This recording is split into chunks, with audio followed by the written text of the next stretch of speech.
I just want to go through what the format's going to be like. I've literally created a demo account in QuickBooks, so I'm going to share my screen and walk people through. That's what the format's going to be. We're going to be in QuickBooks. I'm going to show you all how to do things. But I'm also, one of the things I find a lot is a lot of people use QuickBooks and they get the fundamentals of like what they're doing inside QuickBooks. So they'll know how to put a transaction in, for example, but they don't really understand what they're doing, right? Like they don't understand like the back end. So QuickBooks is created so anyone can use it, right? That's their whole gimmick. It's actually pretty easy to jump into and start using. But if you don't understand the accounting principles behind it, you could be using it totally wrong, right? And I've seen that happen a lot where people are coding things to accounts they shouldn't be coding things to. So my goal is to like not only show people how to do things today, but to walk you through a little bit of the back end of just some accounting principles that go along with this. So you can have a better understanding of what you're doing inside QuickBooks and how it impacts stuff. This is a 2-part series. We'll see how far we get today. And then, next Friday we'll have the second part. I will stop at certain places for questions, but please also feel free to jump in. This really needs to be helpful for you all. So I'm happy to be interrupted and to get questions answered. The only last note I'll say is QuickBooks itself offers pretty decent. You can take like 2 full day trainings to get yourself. So if you're still feeling really squishy after this, I encourage people to look into the options. A little pricey to do that, but having some of your staff members go and really get an immersive experience into QuickBooks could be helpful as well. I'm really focused on making sure you guys are going to be able to track your funding coming in. Like by the end of this, I'm hoping that you'll be able to track your Measure 110 money. You'll understand how to do that. You'll understand how to pull reports back out, and you'll have kind of those basic fundamentals. So that's the ultimate goal here. So I'm going to go ahead. Hopefully I can share my screen. So are you all looking at QuickBooks that says demo at the top? That's working. Okay, great. Okay, so I just want to go through. So this is what your screen's going to look like. I have a little bit of a different version. I'm going to put that out there. I have an accountant's version of QuickBooks. It can look a little bit different from a user version. So I just want to say that. So your screens may not totally resemble this, but I think we'll be able to like work through that. But this is typically what your screen looks like. There's a dashboard here when you log in. I almost never use the dashboard, but it's there. And so I just want to start with this. This is kind of your quick links side here. This is how you're going to enter most of your stuff. This is like your transaction kind of tab. And then up here is more of like an administrative thing. This is where you can manage users, manage your account, do a journal entry, which we'll go over. So this is kind of this tab, but I want to start with just super basic account setup because I see people not doing this. And so I just want to run through. So this is where you'll put all your company information in. If you go into advanced, this is where I see people. So it'll ask you to put in what your accounting year is. This is important. I know it feels like it might not be important. Is our accounting year January through December? Is it July through June? But you won't get the right reports if you don't put the right accounting year into QuickBooks. So I know it seems basic, but I actually see this a lot where people don't have their correct accounting year in their system. So number one, just make sure that you're putting your correct accounting. The other thing I see a lot is counting method isn't accurate in QuickBooks. And I want to take a minute to talk about the 2 different kinds of accounting methods because I think a lot of people are not familiar with these. So there's accrual-based accounting, which most of you are probably on, and then there's cash-based accounting. At some point, your organization told the IRS which system you're on. It usually happens when you fill out your application to become exempt. And if folks don't know, so it gets kind of complicated, but the main difference between cash and accrual-based accounting is cash-based accounting is recording things as they happen, right? So the day you pay your vendor, it's recording that transaction that day. The day you get the donation in, it's recording the transaction that day. Accrual-based accounting is recording things when you actually accrue the expense or the income, right? So if your vendor works for you in June, you have a contractor who works for you in June but doesn't bill you for 3 months later, under accrual-based accounting, you got to put that in June because that's when the person did the work. And the same goes for income. When someone makes a pledge, right? And under accrual-based accounting, you're recording that when they make the pledge, not when they send you the money. Okay, and those are two very different ones. And it really changes your reports a lot based on like whether you're on cash or accrual and how you think about your finances. If some of you guys have heard the term GAAP, it's the generally accepted accounting principles. That's if your organization gets audited at any point, like a self-audit. I'm not talking about the IRS coming in, but like a self-audit because you get to you're big enough as an organization, or a grantor requires you to get audited. You have to be on accrual because that's the only accepted method for the GAAP, which you have to follow in order to get audited. So if anyone has any other questions about that, let me know, but you have to make sure that your QuickBooks is set up according to your accounting stuff or your reports won't pull quite right? So you want to make sure that those two things are right. And then of course you have all these other things you'll want to fill in, the more you put in, when you start to invoice people and stuff, you'll want to have your company name right, your logo right, and all that stuff. This is where you can manage that. But those are like the really two big pieces I want to make sure people have like properly set up in their accounts. Does anybody have any questions about cash versus accrual and what it means for your accounting? I mean, we could do a whole session on accrual accounting because it can start to get really complicated, but that's the basics of it.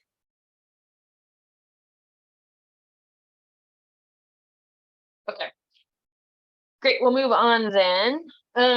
So here's, I don't have it. This is a dummy account, so I don't have a bank connected, but if you connect your bank account to QuickBooks, this is where you'll do that. And once you do that, it'll pull in all of your transactions. It's really can be really helpful. You don't have to manually enter your transactions. It'll come all through the bank. But that comes at its own. So sometimes the bank will pull in information. It'll like make up a vendor name that may or may not be right. And so a mistake I see people make is they're like, it'll pull in all your transactions and then you'll have the ability to like, approve, and people will go through and just blindly approve things. And it's like not the right vendor. Or it's like a duplicate. Sometimes I'll see the bank will do something weird and you'll duplicate entries. The other thing I'll say about your vendors, and we'll get there, is you have to track how much you get paid to each vendor in order to issue 1099s at the end of the year. So if you're just blindly going through and approving things and not actually matching them through the bank feed to the vendor, your process of issuing your 990s at the end of the year is going to be a mess.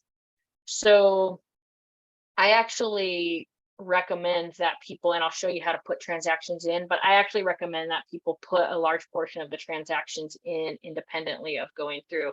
And then once you put them in independently, you can just match them to the bank feed, because it can cause a lot of problems for you if you're just clicking approve, this looks good. And I see that all the time. And then the end of the year, your like transactions are a little bit of a mess, and then you can't issue your 10, you don't know how much you paid vendors and all that stuff. So we'll go over that, but I just want to mention that. Okay, so the next thing I want to do is take you guys through a chart of accounts. So your chart of accounts is really your it's really people throw around this word a lot. It's just every account that you're going to code something to.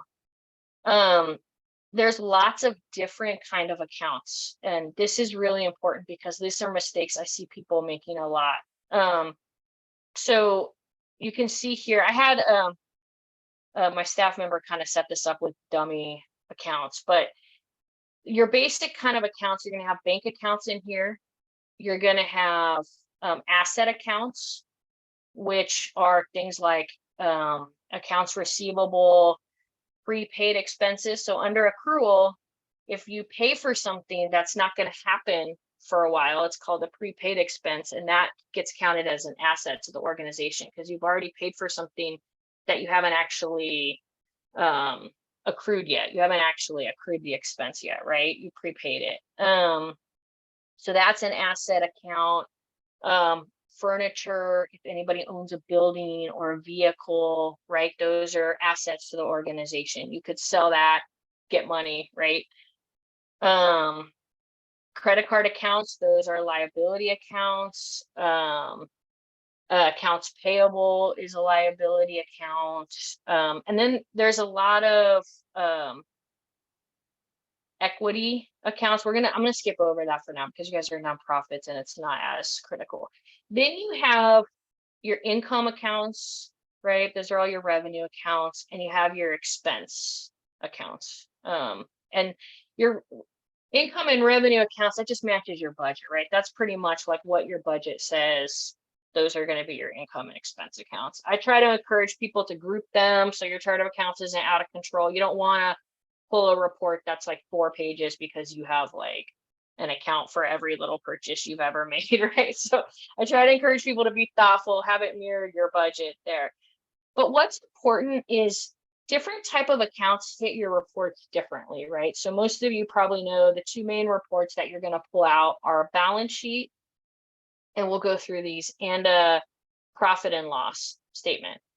For the most part, anything you code to an income account or expense account is going to show up on your profit and loss statement. Things coded to these other accounts are going to show up on a balance sheet, like a prepaid, right? I see this all the time. I see people accidentally coding income and expenses to accounts that are not income and expense accounts, and then they don't show up on balance sheets, right? Or they don't show up, they don't show up on your profit and loss statement. And I see it, you wouldn't believe how many times I see it, which is why I want to, so be very, very careful. It can happen. You might have an account that's a bank account called housing or something, right? And you might actually have an expense account called almost the same thing. And when you're coding, everything gets matched through your bank feed, and people go through and code, and they accidentally will hit the bank account instead of the expense account. And it can really mess up your financials, right? Or you're coding things accidentally, instead of putting things into wages, you're accidentally coding them to payroll liabilities, right? When really what you meant to do was code it to payroll, right? Like, which is an expense account. And so I want to make sure people really, just as a fundamental thing, understand when you're coding things, what account they're coding to, and pay attention to how they're hitting your sheet. Because if they're not hitting as an expense, and then you go to like do your grant report or end of the year and you're trying to do your 990, and you have all these expenses that should be showing up there that are not going to be showing up, and then your reports are like really wrong, and then you'll have to like go back and do an adjustment. Like, it can really mess you up. So I just want to make sure people are really, understand the different types of accounts and make sure that you're coding to the right account. If you are new at this and financials are very, very new to you, you probably don't want to be coding things to any account that's not an income or expense account. Let your CPA, let your financial person, whoever's helping you, make those transactions. So does anyone have any questions about the chart of accounts or the different types of accounts that go into a chart of accounts?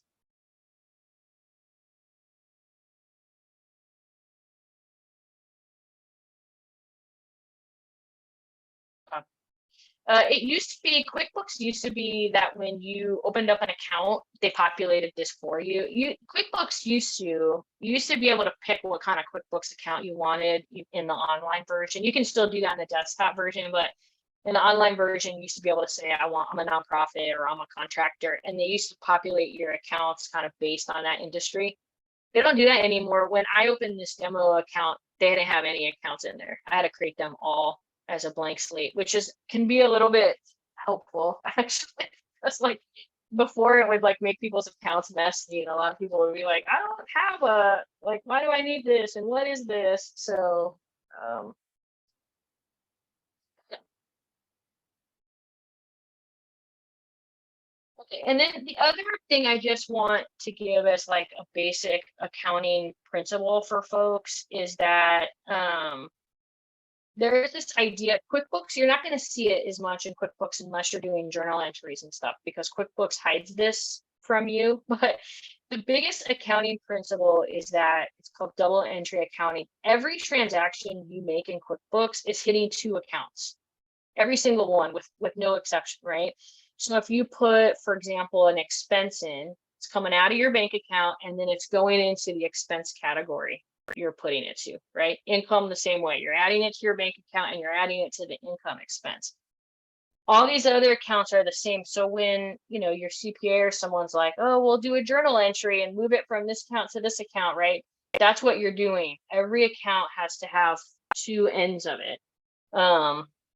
And so again, just be really careful what the other end of it is, because you can reconcile your bank statement and that could be right. And you could be like, yes, I did it, right? Like I got everything in there. It matches my bank statement, but you didn't put any of that stuff to like the right expense account or the right income account, right? So then your bank statement's right, great, but like your financials are not going to be so great.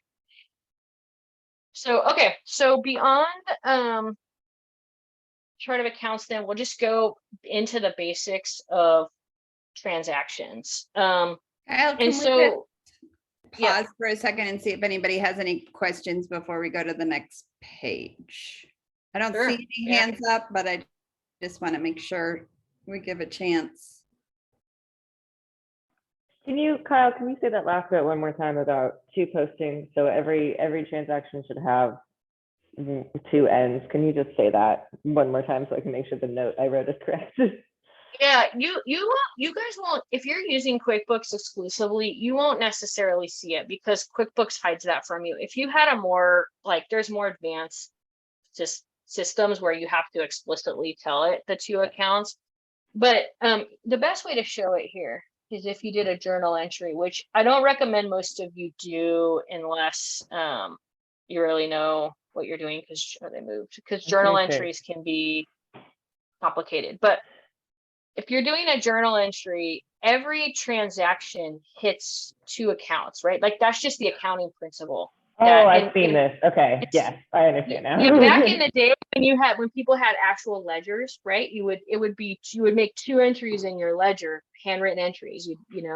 If you bought like, I don't know, some sort of supply, you would take that out of your checking account. You'd minus like $500 from my checking account, and I'm going to put it into my supply line, right? You physically do that. But here, it's like if you had an expense, it's coming out of your checking account, and then there's these things, debits and credits, I won't even go into. So depending on what you're trying to do, you either debit or credit, and it doesn't always make sense, right? So if you want to add something, like if you're putting income into your checking account, it's whatever. I'm not gonna. Yeah. I think I learned about this in my accounting class that I took at one point. So yeah. That makes sense. Right? That makes sense. Thank you. So so everything has. There's two questions. Sorry, Kyle. Are you going to show us the profit and loss reports as one? Yes. And then, okay, so yes is the answer to that. And then Heather wants to know, can you number accounts in the online version? I use the desktop version and find it helps keep me from erroneously entering the wrong account type. Yes, so that's a good question. Let's go back. So I didn't do it here, and you guys are in my little window where you guys are at or at my way. Okay, so if you go into here, you can edit. Let's edit this income account. And I don't have it turned on. So let me show you guys how to do that. So if you go into accounts, accountant settings.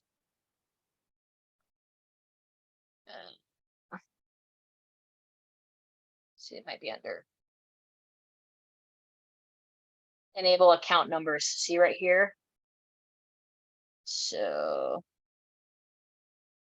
save that. And then when you go back to your, oh, okay. Oh man, if QuickBooks went out, we would be in trouble with this training. What do we? Okay, and then go back into edit, and then you can put the number here. So a lot of people, yeah, a lot of people use numbers. It's also an easy shorthand, right? If you like have your staff coding expense reports or something, they can just write the number instead of like, this is for blah, blah, it has to be like a long explanation. And once you start getting into tracking by program and classes, which we'll also get to, you just add more, there's more things to track. So numbers can be really helpful. So yes, the online version allows you to do that. You just have to like turn on the function. I think Okay. that's all of the questions so far. Okay, yeah, and we'll definitely go through reports because I want you to see. My reports are going to be, I put dummy transactions in here, but they're not, the reports aren't going to be as robust as you all will have because I don't have like years of transactions and stuff in here. But okay, so there's lots of ways you can enter information into QuickBooks, right? So I already mentioned like you can connect your bank account and it'll pull all the transactions and you can literally just go through and approve them and it'll go into your bank account, right?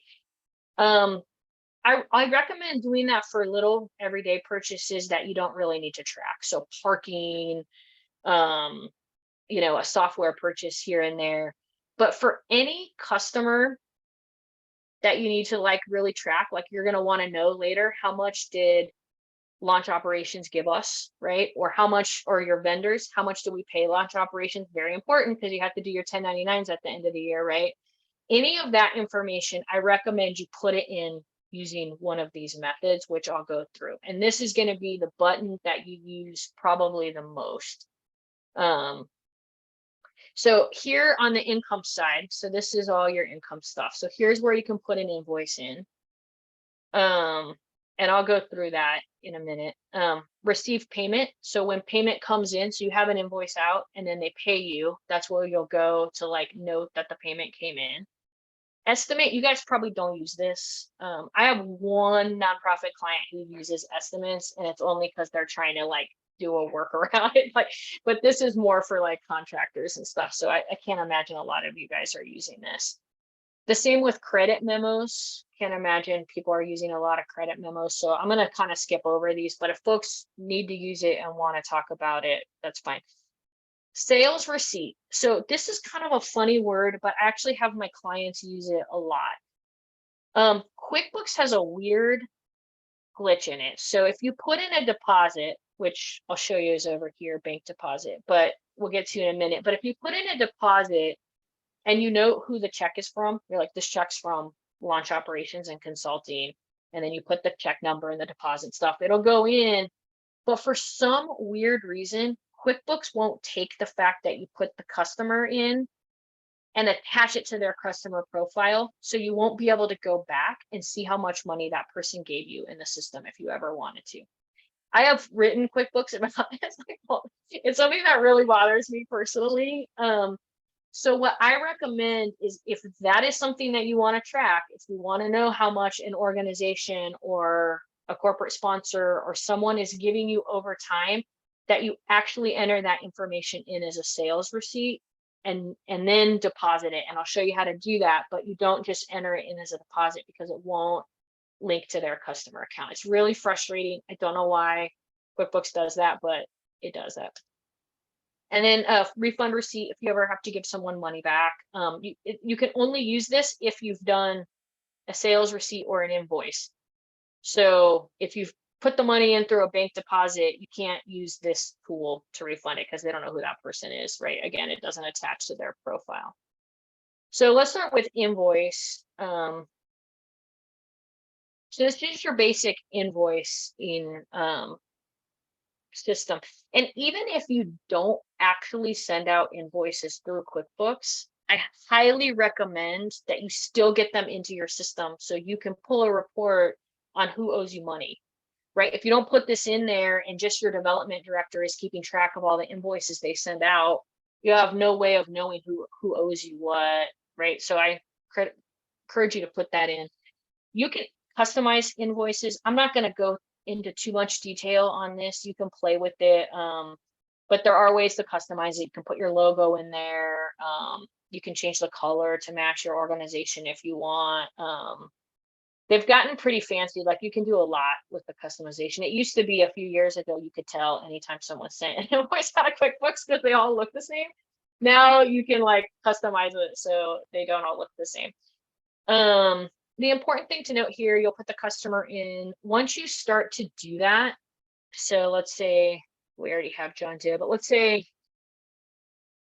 put me in. If I'm not already in the system, it'll add you. So you don't have to add the customer. I'll show you how to add customers in independently, but you can do that straight in, which is really nice. And then this window will pop up and you can put my email in, put my address, anything that you want to know about the person who's sponsoring. And then here's the thing with invoices. You have to have a product or service attached to it. So I already put some dummy things in here. But let's say you want to have a new service and it's a dinner sponsorship. You have to set all these up individually. You can't just attach it to an income account that you already have. So dinner sponsorship, and then you'll pick what income account this is going to hit, right? So let's do event income. And then you can pick the class, which we'll go into a little bit more. So once you get your product all set up, then you can just add as much description notes as you want. I tend to be a really basic invoicer. I don't put a lot of detail here usually. Then you put the amount in.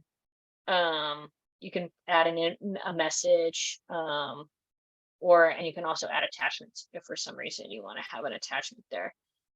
And then you just save and send it, and it'll email it out, and there'll be a way to put a message. You can, when you customize your invoice, you can customize a message so to save you time. So the same message will appear in all the invoices you sent out, or you can write an individual message. You can also just save it.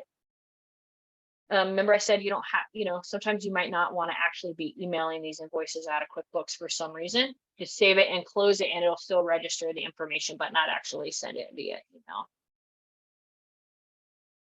Molly, you have a question? Yeah, it's not about invoices. It's about what you said right before this around sales receipts and how that's the only way to attach specific income to a specific vendor or customer. Can you just go over that one more time, please? Yeah, totally. I'll get there in 1 minute. Okay, did anyone have any questions on the invoices? Okay.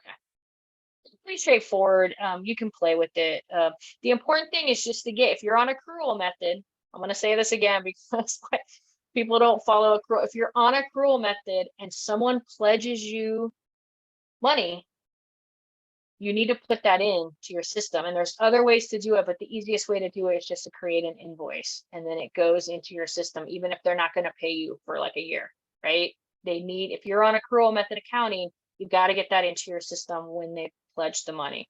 The same's true for a grant, right? If someone gives you a $300,000 grant, you're supposed to put that into your system on the date that the award letter is dated. Okay, you might not get, that might be a grant over 3 years. So you might not physically have the money in your bank account, but if you're on accrual method accounting, you need to record that when you've gotten it awarded. There's some exceptions to that, and I'm not going to like go, but for the most part, that's the way it works, right?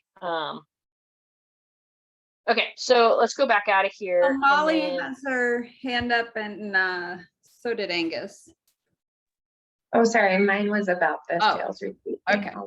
You answered my question while you were talking about it. So Great. Okay, great. Okay, and then receive payments. This is really easy. If you put in, let's see, if they don't have an outstanding invoice, you'll get this error message.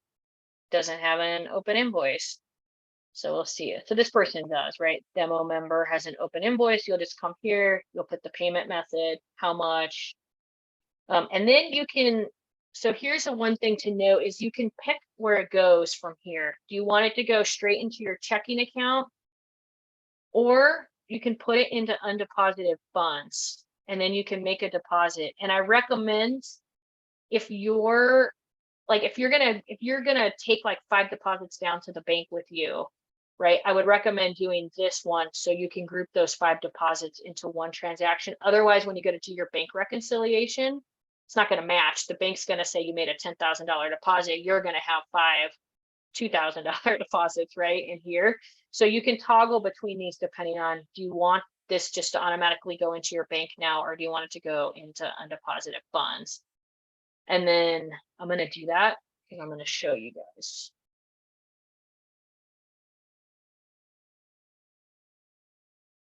And then when you go to bank deposit, it'll be here.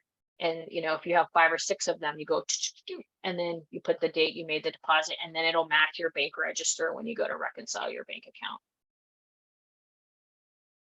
So save that and close it. Okay, now we'll go to sales receipt. Sales receipt is essentially just like an invoice in terms of how you're recording it. You're just recording the actual money and not sending an invoice, right? So if you get a grant in or a contribution in and you didn't record it as an invoice first, which is also called a receivable, then you would just go into sales receipt, and this would be how you record it. But it would be the exact same method, right? You'd put the customer name in, you'd put the date in, check, you have your product, it's the same thing. You'll have to like set up your product if in service, if it's not already in here. You know, you put your amount. And we don't have any classes set up yet. And then you can send it to them. I never use the send feature because I'm always just recording it. Plus, what's an email? Then when you go to this is what I'm talking about. Then when you go to, lost my customer here. Then when you go to them as a customer, you can see, it'll show, see, it'll tag there. All this is the benefit of doing it, because then you can go, if you do it via sales receipt, then you can go into that customer and you can see all the times they've given you money, if that's helpful for you. Some of you have databases where you're keeping that and you don't really care. You don't need that information in QuickBooks. That's fine. You know, you don't have to like do it this way. But if for some reason you're ever going to want that information in QuickBooks, or you're going to want to reconcile with your database and make sure QuickBooks matches, then this is the way to be sure that the names and stuff get tagged. It's an extra step and it takes longer, because if you go to the bank deposit feature and you're doing 20 checks, you can just sit down and enter the 20 checks and you don't have to do the sales receipt first, right? So it's a lot faster to do this bank deposit way, but then you're losing this functionality. So I just want to make that note. And then I was going to say something else on that, but I can't remember now what I was going to say. Does that answer your question, Molly, about? Yes, thank you. That's helpful. Yeah. Millie has a question. Ellie's hand. Yeah, Yeah. I have a question about that. So if I get a deposit from somebody that pays me regularly, you know, a funder, I don't have to do sales receipt. I could just put them in under my chart of accounts when they come in, their name and deposit, and it still tracks them, right? Or do I have to be doing sales receipt? Like if you go into bank deposit, Mm-hmm. like this way, you mean? Let me see, my screen's not showing me. Under chart of accounts, I go under chart accounts and I go to the bank and I'm recording stuff like from the bank account, and I see the deposit from my funder for $50,000, and I just put it as a deposit on that date. It doesn't track underneath my funder's name. Oh, you mean when you're going through your banking? Mm-hmm. It doesn't, unless they've changed it, because I've like, well, let's test it. So let's put in a deposit here, right? So let's do demo member. Let's say corporate contributions. We're just making stuff up here. $5,000. Let's do $6,000. Now, if you go into demo member, see, it's not there. What about See- if you go to like, under accounting, chart of accounts, and you go to your main bank account. Oh, you enter things in this way, so you go to view register and And then I do you- right there, I go add deposit and I put their name. Or so it says add check right there, we put add deposit on the top of the first line right there. I'm not seeing what you're Down, seeing. down, sorry. down, right above the very first transaction where it says add check. You're getting close. Oh, yeah. And I do deposit and then Oh I'll my put. God, the I've date. never put things I in. It, put- it probably won't record it. We can demo member. Let's do a different amount this time so we can keep it track. I'm 7,000 saved. Oh.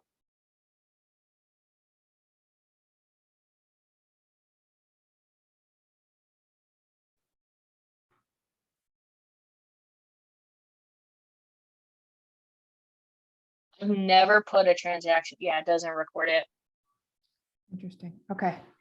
So, and it won't either. I wish I could have connected a bank account, but outside of connecting my personal account, it wasn't like possible to like show you guys. But like, so people do this, right? So when you connect your bank account, it's similar to what you're kind of doing, right? It's just like giving you all the income, and people will just say approve. That's not recording it either. That's not tagging it. It's not tagging it to your vendor either on the expense side, right? So the only way, it's a glitch. I don't know why QuickBooks does. It's infuriating because it's asking you to put, right, when you do it, it's received from, like, why won't that tag to the customer? It's like baffling to me why it doesn't do it, but it doesn't do it. And so again, this is your choice, right? QuickBooks will spit out as much information as you put into it, right? It's kind of like any other database in that way. So you have to choose when you start using QuickBooks and thinking through it. You know, I encourage people to really think about, like, what do you want back out of QuickBooks? Are you going to want to track how much each individual donor is giving you? Is that something you want out of QuickBooks, or are you content just having it in your database, right? But ask yourself those questions and then make sure you're putting things in a way that's going to get you that information back out, because assuming that QuickBooks can spit out the information back to you when you're just like coding transactions, right? It's not going to, because it's not recording who the vendor is, all that stuff, you know? So yeah, any other questions on the income stuff?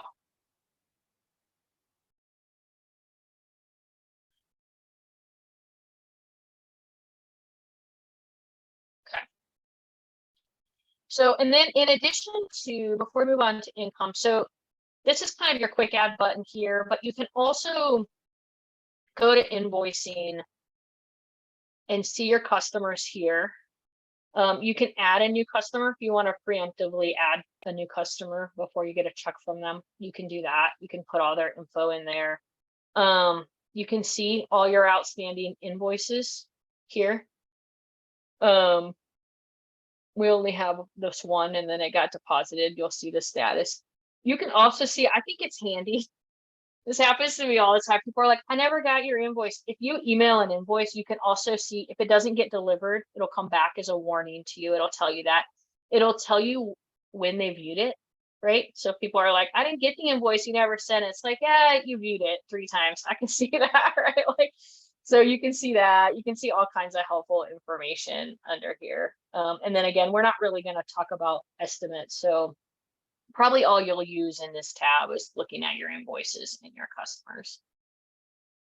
So now on the expense side, so the same is true now for your vendors as it was for your customers, right? So if you want to actually track what you're paying a certain vendor, you'll need to come in here and put that in and not just match it in your bank feed. So there's different ways you can put stuff in. You can put a straight expense in, right? That's like the Google for your email came out, right? Right, and the same thing, you'll just put here, you can set up your vendor. I'm going to skip that for now. A vendor setup is going to be a whole other thing. What account it came out of, checking, And then you can itemize things here. So if you have an expense that you want to code to 3 different things, you can do that here, right? In this case, we're going to put this all to dues and subscriptions. And then you just hit save and close, right? You can also put a check in, right? So if you just open up your checkbook and you just write a check to someone, like a catering company, you can do that. Put the check number in. Always put the right check number in. So when you reconcile your bank statement, you'll have the right check number matching the expense. And again, you can split that into 3 different categories if you want. So that's just putting a check in. I recommend if you get an invoice from someone, I recommend, even if you're just going to open your checkbook and write a check, I still recommend you go through putting the actual bill in or invoice in. This way you can record the invoice number. If someone ever comes back to you and is like, you never paid invoice 1593 and you paid them 100 times and you don't know which one's invoice 1593 because you never put it in to the system, right? It's one of those other things of just getting data points back out to you. So you put the invoice in, you know, hopefully they've put an invoice number on their invoice, which I shockingly find is missing a lot of times. Date. Again, though, if you're on accrual method, sometimes they might bill you in June, but if that service was provided in May, you want to tag that to May, right? This is your chance to do that. And again, then you can just itemize your expenses. I'm actually going to put this in because I'm going to show you, let's say it's an insurance bill for $5,000.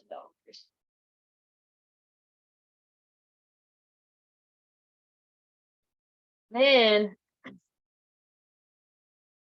you can go through and actually pay your outstanding bills. And then you can print checks from here if you have QuickBooks checks and you want to print them. Right now you have 2 entries for this person. You're going to have check number 3, sure. You're going to have the bill you put in, and then you're going to have the payment number you put in with the check number, right? So I recommend going through those steps. So then your vendors, even more so than customers, because customers, your donors, you're often tracking that somewhere else in a database and stuff. But your vendors, the only place you're probably tracking it is in QuickBooks. And so I highly just recommend putting as much detail as possible into the system, because vendors inevitably are going to come back to you and be like, I never got that check. Why didn't you pay that? Like, what check number was that? Never cleared my bank, right? Like, you have all these questions, and if you don't have the if you don't put the information in QuickBooks, you're not going to be able to get it back out. So if you're just going through the bank feed, matching and coding things that way, you're going to have no way of tracking any of this stuff. The other thing on vendors, so you can go down here and see your vendors. Other thing I highly recommend is when you start to pay a vendor, this is where you're going to track their information for the 1099. And if anybody has questions about 1099, I'm happy to answer those now, because that's really important. Put your address, you know, the things you need for the 1099 are their address, and then down here, their business ID number. And then you'll want to hit this to track payments for the 1099, so it makes it easier to issue at the end of the year. So just make sure you get your vendor set up like that. And then again, you'll be able to see, you put it in right, you'll be able to go in and see what you've paid all these people, right? Comcast bill, whatever. Okay, any questions on Millie basic has one. transaction? Yep. Yeah, I have a question. So say we have, we're doing, say, rental assistance for, you know, tenants, and we're sending out rent checks to the landlords and we're collecting their W-9s. Do we put them under expenses, or we put them in under like customers? The checks we're cutting to the landlords. Expenses. Expenses. And is there a Yeah, place there to been. put 1099, you'd put that information off the W-9 in there under their. Yeah, exactly. So you would, if you wanted to create a new vendor, let's say, you would do like, Landlord, you know, yeah. landlord, whatever. And then, and you can, I usually, to be honest, I'm kind of lazy on some of these things. Like I don't usually put like a contact there, but you can, right? Like if that's going to be helpful. Bigger organizations who have multiple people in QuickBooks that might find that helpful. I'm kind of lazy about it, but like, yeah, you can put the email stuff, but the stuff you have to put in is the address, which you'll get off of the W-9, Mhm. and then the ID number, which you'll get off the W-9. And not every type of entity requires a 1099, right? And so sometimes this is just my shortcut I'll use is if for some reason they send me a W-9, but they don't qualify for a 1099, I'll put their info in here. I'll put their business ID number or the social security number in here, but then I won't check this. And then that tells me when I'm sitting down at the end of the year trying to do my 1099s, that tells me that they didn't qualify. That's just my own personal shortcut of like, oh, they don't actually get it. Like nonprofits don't get 1099s, right? People might send them to you because they don't know any better, but you don't need to send one to announce. So and then corporations don't get them, right? And so sometimes, but you don't know that unless you get a W-9, right? So you have to get the W-9, look at the W-9, do they qualify for 1099 or not? But that's just my shortcut. Otherwise, I'm at the end of the year and and I'm like, wait, did they qualify? And then I got to go back and look back at their W-9. That's just kind of, but yeah, you want to track all that here so you can issue Oh, those. that makes more sense. And I don't have to really find all the W-9s at the end of the year. I can just pull them from here. Great, thank you. Yeah, and this is jumping super ahead, but if you track the payments, maybe I'm going to add this to my list for next week. I'll show you how to pull your 1099 report so you can do them all out of QuickBooks. Cool. I'm going to make a note of that. Wasn't on my list, but that's a good thing to know. Yeah, but if you don't, like, so I'm admittedly pretty lazy about W-9s, right? It's probably my biggest thing that I have to get better at. So my December and January is a nightmare, right? Because I'm like trying to track down W-9s for all my clients because I've like issued vendor payments without collecting the W-9 because, and every year I'm like, I'm going to be better at that because this is terrible. My December and January is terrible. My birthday's in January. I can never go celebrate it because I'm doing the stupid 1099. It's like, but then every year I'm still not good. So it's just like a side note to really think about as an organization, how strict you want to be about getting the W-9s in before issuing payments. A lot easier to get them from your vendor before you've paid them, right? Because they want their money. So that's we could do a whole other topic on W-9s and 1099s, but again, if you don't put the information in, that's the other way it's going to be a nightmare. So if I have a client who pays people in like 18,000 different ways. She's like doing Zelly or whatever that is, like the bank transactions, and she pays people through PayPal, and then she goes just into her bank register and is like, okay, I paid Kyle, and then like just codes it to an accounting expense, but she doesn't actually put my business in there. Then when it's time for her to do her 1099, there's no record. She's got to go back through her whole year and figure out, and then tag people and figure out what vendor she paid so she knows how much to pay them. So I can't stress enough, like it's just good practice to get your vendor set up, get the W-9, be ready at the end of the year.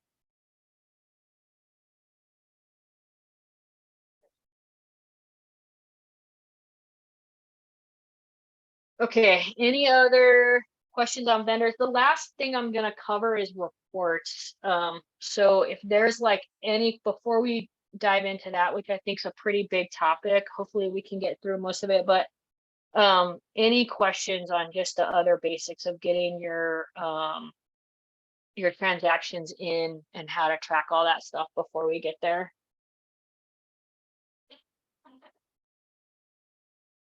Kyle, I had a specific question about cashier's checks and how to track those, but I don't know if you want to do that separately with just me and Shannon. Yeah, let's do that offline. But essentially, you said a cashier's check.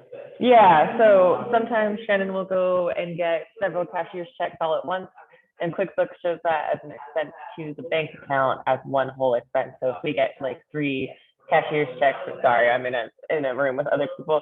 If we get 3 cashier's checks for $500, then it just shows a $1,500 expense to the bank.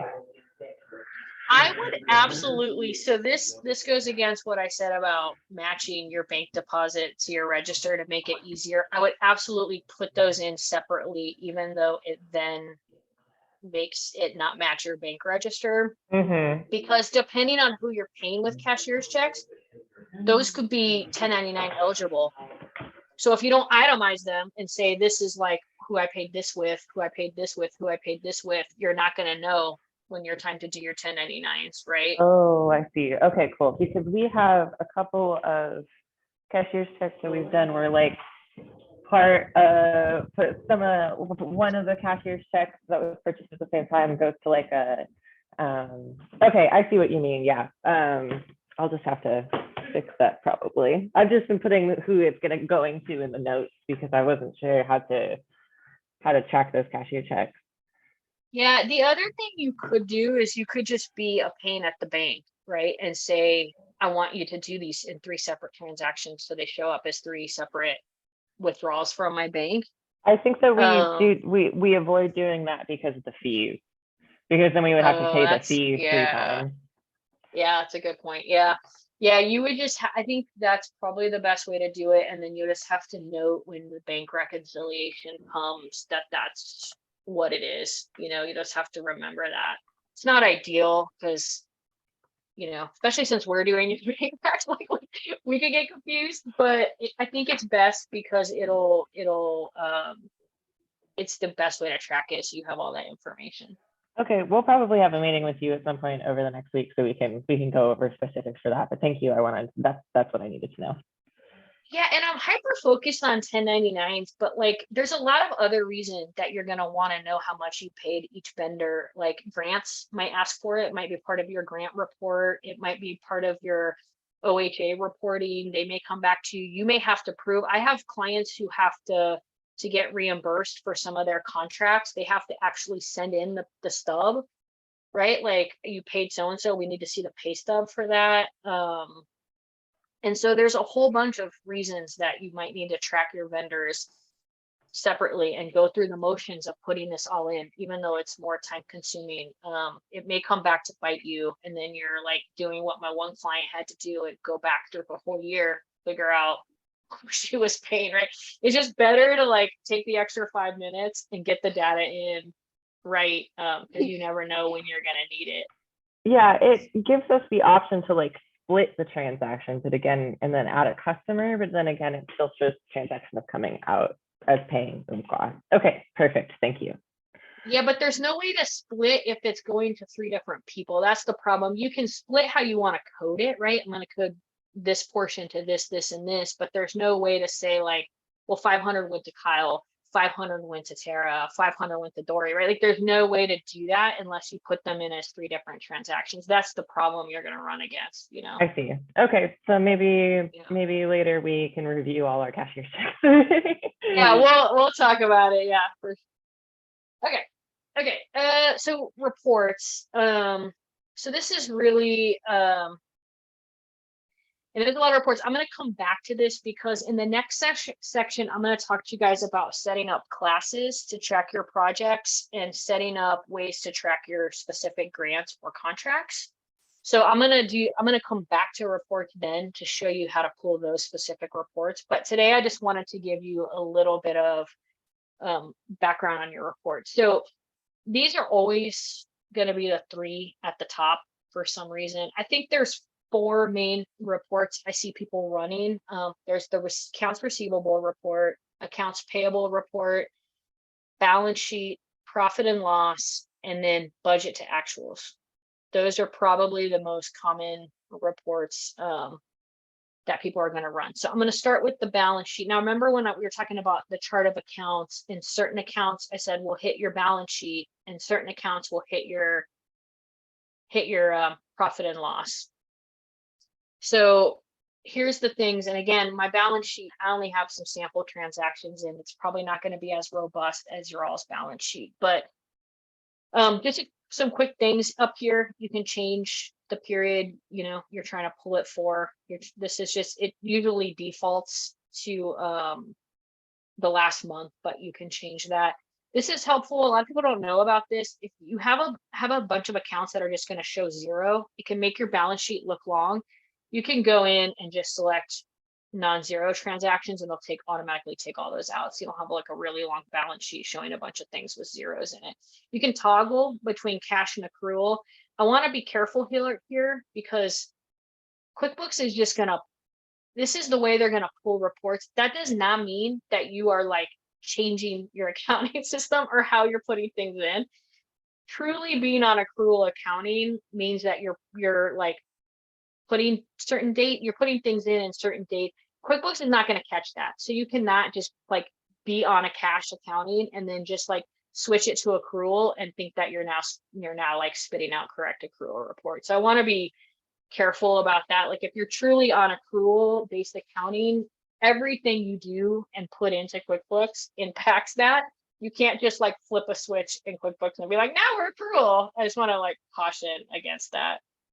And then here you can make even more customizations. I usually put like negative numbers. I usually put in parentheses just to make it look cleaner.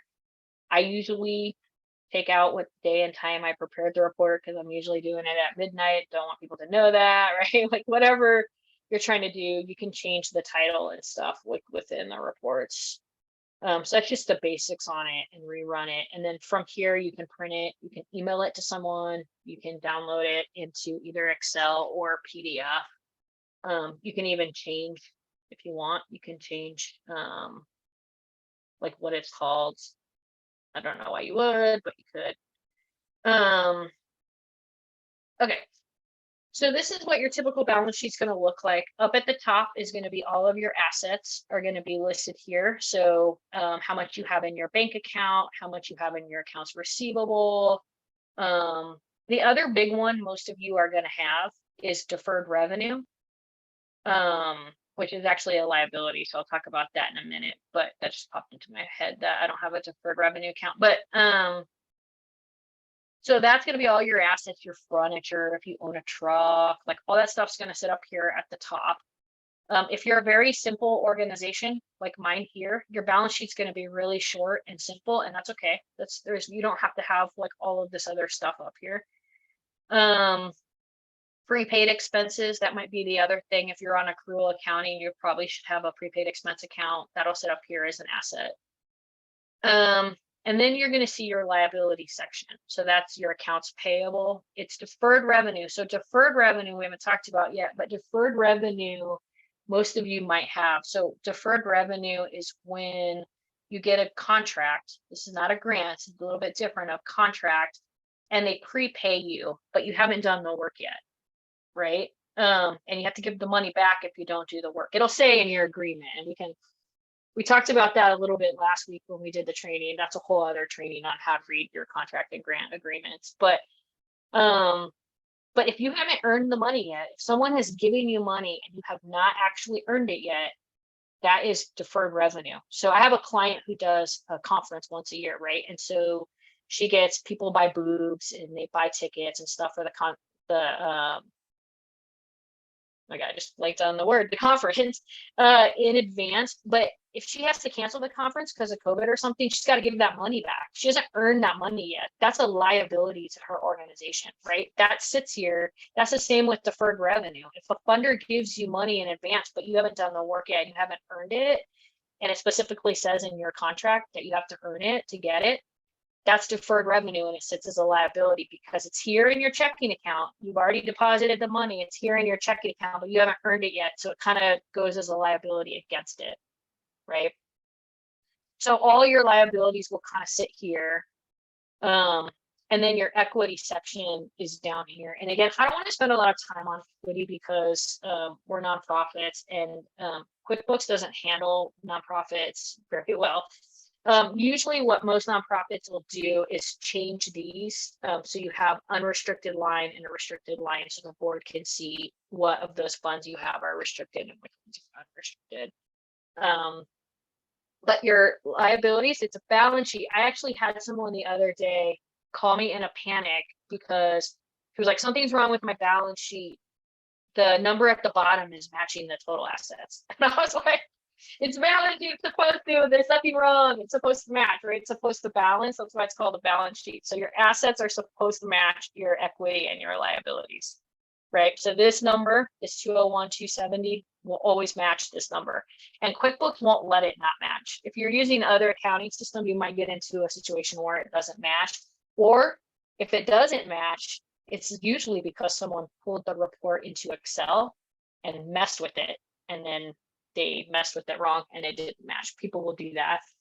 But that's kind of just the basics on the balance sheet. The balance sheet for our purposes, for my purposes, I use, especially for small nonprofits that maybe struggle with cash. The real things to note here is like, okay, we have this much cash, this much in receivables, roughly this much. What are our liabilities against that? And what's the difference, right? Like those are like the big questions you want to be able to get from your balance sheet, right? Mine looks really good because this is just a demo account, but I have a lot of clients whose liabilities are larger than their cash and receivables, right? That becomes a problem. That's obviously a problem. So that's the balance sheet, and I'm gonna go into, oh, and then one other thing on the balance sheet. Your net income. Okay. This is going to match your profit and loss statement. Okay. This is the income you have for the year so far in the year. Okay. So if you look at your profit and loss, that does not match, probably because I'm pulling different report period or something. But that'll, if it's for the whole year, that should match, right? I kind of like got my things all confused. Still doesn't match. I'll have to figure out why, but that should match. So this is just your profit and loss basic. All of your income is going to be listed up here. All of your expenses down here, and then what your net income is.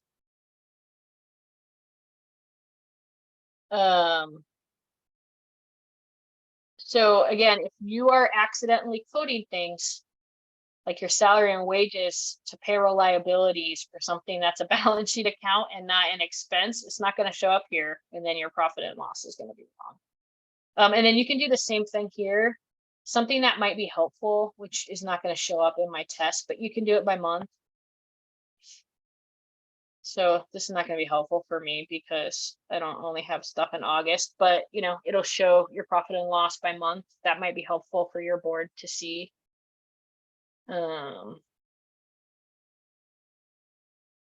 then accounts receivable is the other really big one. I don't have anything here, but this will show all your outstanding invoices. And then there is another report that's accounts payable that'll show all the money you owe. Can be really helpful. Most organizations look at their receivables more than their payables, but if you're in a tight cash situation, like your payables may get pretty interesting, and you have to like pull this report and look and say like, okay, we have $2,000. Which of these bills can we pay? Which bills should we pay? And then the other report, which is not going to show. Yeah, I don't have it turned on. But next week we'll talk about getting budget into QuickBooks, and then once you add a budget, then you can pull a budget to actual report. If you want, some people keep their budgets and their actuals in a separate spreadsheet. That's totally fine too, but you can upload it to QuickBooks and have that report. Okay, I wanted to leave time for questions, so that was all I was gonna cover today. Just making notes about things to cover next time. Is there anyone have any questions on reports specifically or anything else?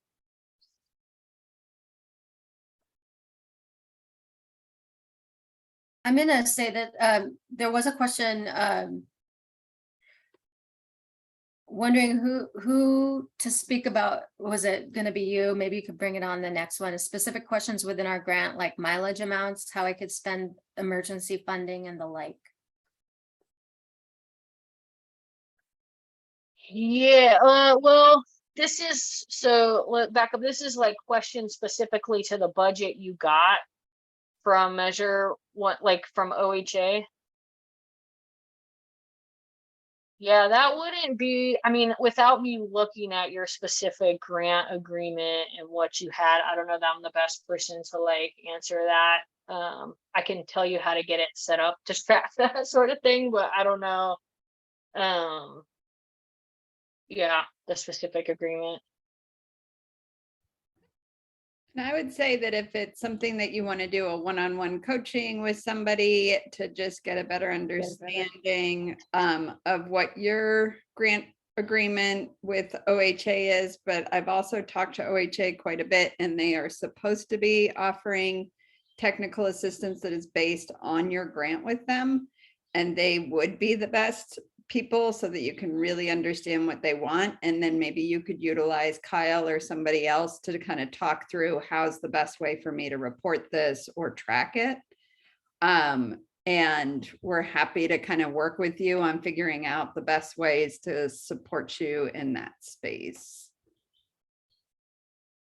Then it says, can you create classes or add a budget in the essentials version of QuickBooks, or do you have to upgrade which version you're using?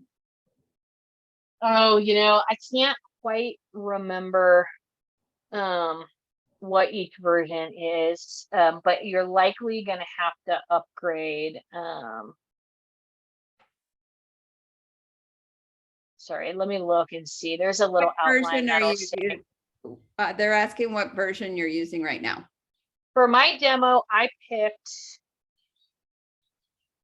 I can never remember the names of them. Sorry. I picked the one specifically that had class check, because if you don't, you can't do class tracking. So I picked the one that specifically had tracking, but I'm never, without seeing, I'll have to look, without seeing the list in front of me. I don't know off the top of my head what version it is. I think it's the second, it's not the most expensive, but it's the second to most expensive. That helps. I don't know why it should say under my billing and subscription, but it doesn't. Something's going funky with it. I'll let you know. The other thing you're probably going to want access to, it's the same version of with classes, is projects, which we'll talk about next week. Sorry, my QuickBooks is failing me. I will get you that answer before we leave though. Projects here. This is a feature. It's in the same level as classes that you're going to want probably. So you might have to upgrade, but it's worth it. If you're trying to track a specific grant, I highly recommend the version with classes.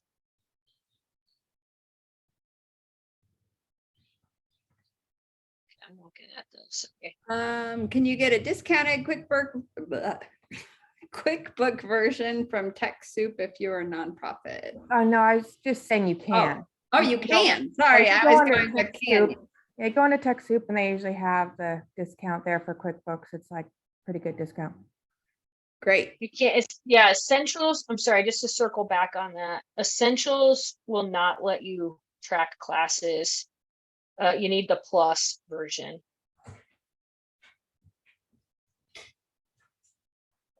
Yeah. It also your users. So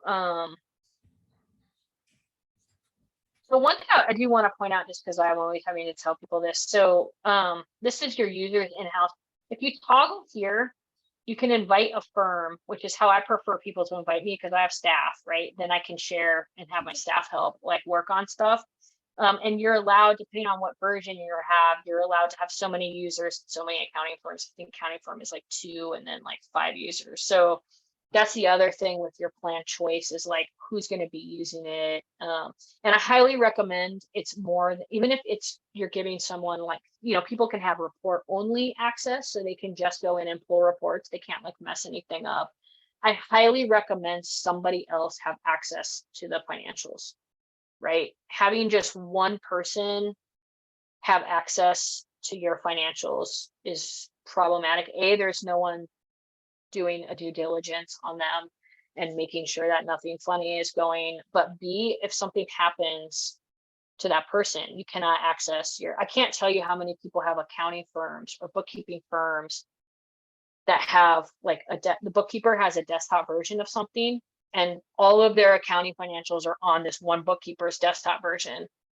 If something happened to her, like, how are you going to get your financials? How are you going to write checks? How you gonna, like, so I just recommend thinking through like different people having access and what that looks like, just in that event.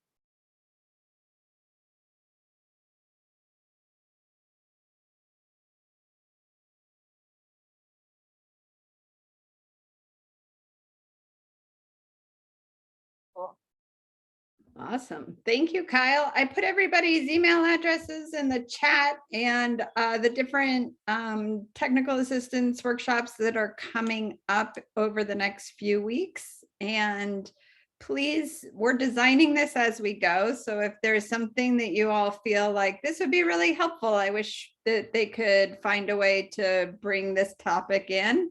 We will go find an expert, probably, hopefully, depending on what you're asking, to lead a workshop. That is the role. This is for you. This isn't for, this isn't for us. So I really want you all to embrace the idea that you can design this with us and figure out what's helpful. And we are hoping to keep this going for the next year at least, so that we can continue to find topics to make sure we can help everybody keep the money.